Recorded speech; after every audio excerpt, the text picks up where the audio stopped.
জানেন যে আমি একজন দৃষ্টি প্রতিবন্ধী। তো আমার একটা প্রায়োরিটি থাকবে যেন প্রতিবন্ধী জনগোষ্ঠীর মতো যে মার্জিনাল কমিউনিটিগুলো ক্যাম্পাসে আছে আমরা তাদের হয়ে কাজ করার। বাংলাদেশের সর্বত্রই আমরা যদিও নারীর ক্ষমতায়ন দেখছি, আমাদের ডাকসুর যে কাঠামোটা, সেই কাঠামোতে আপনি নারীর অংশগ্রহণ খুব একটা দেখতে পাবেন না। কারণ হচ্ছে নারী বিষয়ক কোনো সম্পাদকীয় পোস্টও কিন্তু নাই। নারীদের জন্য একটা সিকিউর, একটা নিরাপদ ক্যাম্পাস কিভাবে তৈরি করা যায়, একটা নিরাপদ শিক্ষার পরিবেশ কিভাবে তৈরি করা যায়, প্রতিবন্ধীদের জন্য একটা ভালো সুগম শিক্ষা ব্যবস্থা কি করে তৈরি করা যায়।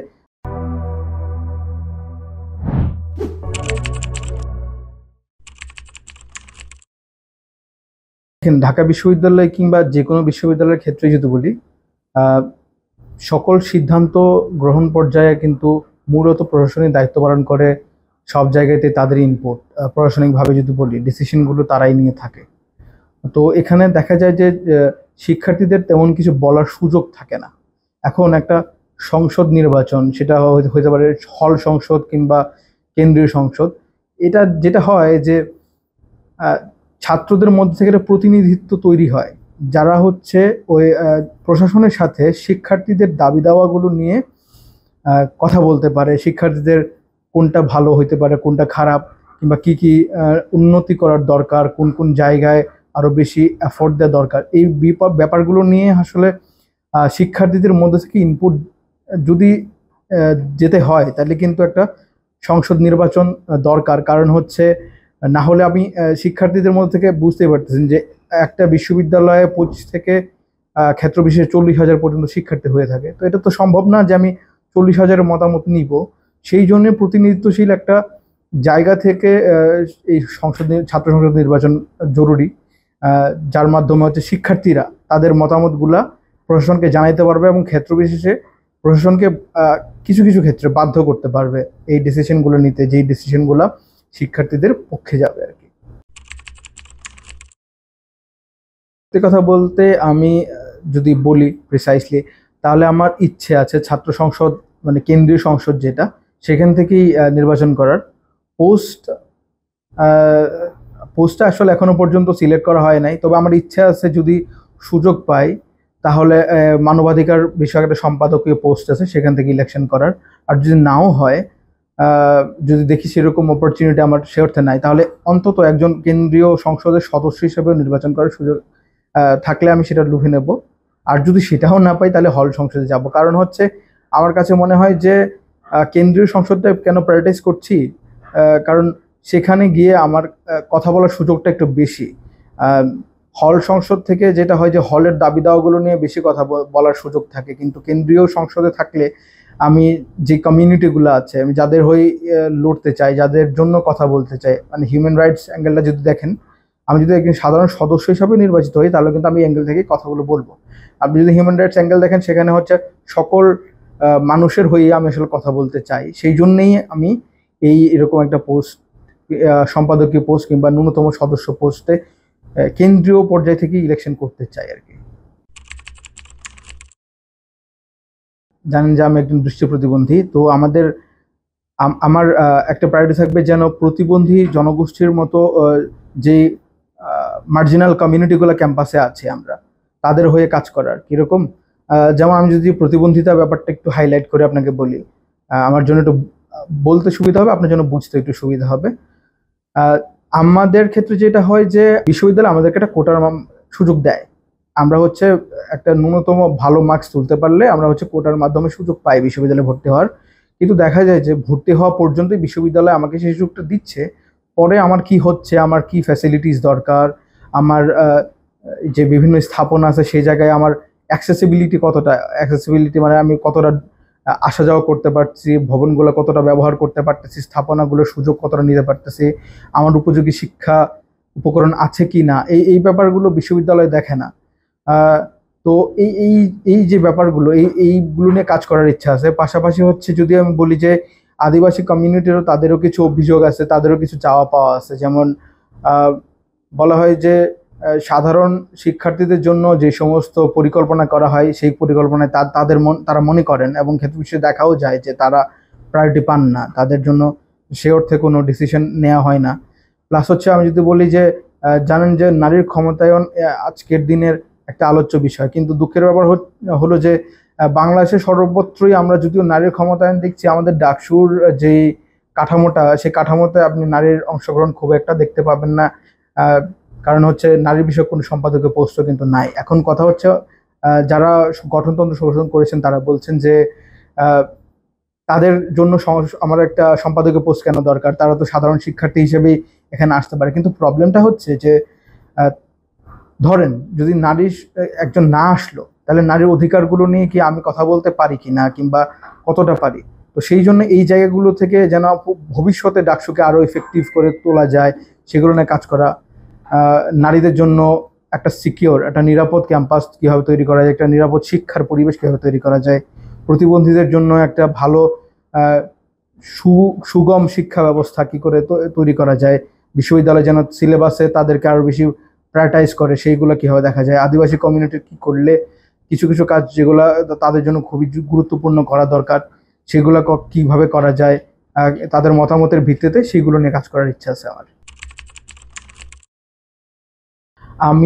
আমি যখন বিশ্ববিদ্যালয়ে ভর্তি হই তখন থেকেই আমি এই যে শিক্ষার বিভিন্ন ফিস বাড়ানো হয়, কিংবা তারপরে হচ্ছে যে এই শিক্ষার ক্ষেত্রে বিভিন্ন কমিউনিটিরা পিছিয়ে আছে, যেমন প্রতিবন্ধী কমিউনিটি, নারীদেরও শিক্ষাক্ষেত্রে পিছিয়ে আছে। কারণ হচ্ছে আপনারা সবাই জানেন যে আমাদের বিশ্ববিদ্যালয়গুলোতে যৌন নিপীড়নের বেশ কিছু অভিযোগ ওঠে, যদিও আমাদের একটা সেল আছে কিন্তু সেলটা কার্যকর না। তো এইগুলো নিয়ে কথা বলে আসছি আমি গোড়া থেকেই, এবং যদি আমাকে যারা ব্যক্তিগত পর্যায় থেকে জানে তারা এটা জানে যে আমি আসলে শিক্ষার্থীদের কল্যাণার্থেই বিভিন্ন সময় কথা বলে আসছি, কাজ করার চেষ্টা করছি নিজের পর্যায় থেকে। তো আমি মনে করি যে এই বিষয়গুলা তারা অতীতে দেখেছেন, এবং সেগুলোর ভিত্তিতেই আমাকে আসলে কাজ করার সুযোগ তারা দেবেন, যেন আমি আসলে তাদের ভালো করার জন্য, শিক্ষার্থী ওভারঅল তাদের বলতেছি কেন, আমাদের সকলের মঙ্গল নিশ্চিত করে এরকম কিছু অধিকার বাস্তবায়নের লক্ষ্যে কাজ করতে পারবো, সেই সুযোগ তারা আমাকে দেবেন। আর সেই জন্যই আমি মনে করি যে ভোটটা আমি তাদের কাছে আমি ভোটটা প্রত্যাশা করি আর কি। দেখেন, আমাদের ডাকসুর দিকে যদি আপনি দেখেন, ঢাকা বিশ্ববিদ্যালয় ক্যাম্পাসটা আপনাকে দেখতে হবে। আমাদের ঢাকা বিশ্ববিদ্যালয় যেমন হচ্ছে মুক্তমনা দলগুলো আছে, তেমনি হচ্ছে প্রতিক্রিয়াশীল কিছু দলও আছে। সুতরাং মানে একটা সংঘাতময় পরিস্থিতির সৃষ্টি হবে না এই কথাটা জোর দিয়ে বলা তো যায় না। আসলে আমি মনে করি যে হইতে পারে, একটা সম্ভাবনা থাকেই। তবে সত্যি কথা বলতে এটা তো আমাদের কারো কাম্য না যে একটা সংঘাতময় পরিস্থিতি তৈরি হবে। তবে আমি আশা করব যে যদি এরকম কোনো পরিস্থিতি তৈরি হয়, কিংবা তৈরি হওয়ার মতো অবস্থার সৃষ্টি হয়, সেক্ষেত্রে প্রশাসন কার্যকর পদক্ষেপ নিয়ে এই সংঘাতগুলো যতটা সম্ভব বন্ধ করার চেষ্টা করবেন। এইটাই আমার আসলে চাওয়া থাকবে আর কি। দেখেন, তফসিল ঘোষণা হয়ে গেছে, এই জায়গা থেকে আসলে আমি এরকম কোনো আশঙ্কা করতে চাই না। সম্ভাবনা আছে কি না, দেখেন সম্ভাবনা ব্যাপারটা কি, এটা আশঙ্কা তো থাকেই, কিন্তু আপাত দৃষ্টিতে আমার মনে হয় না যে এরকম কোনো পরিস্থিতি দেখা যাচ্ছে যে নির্বাচন বানচাল হইতে পারে বলে।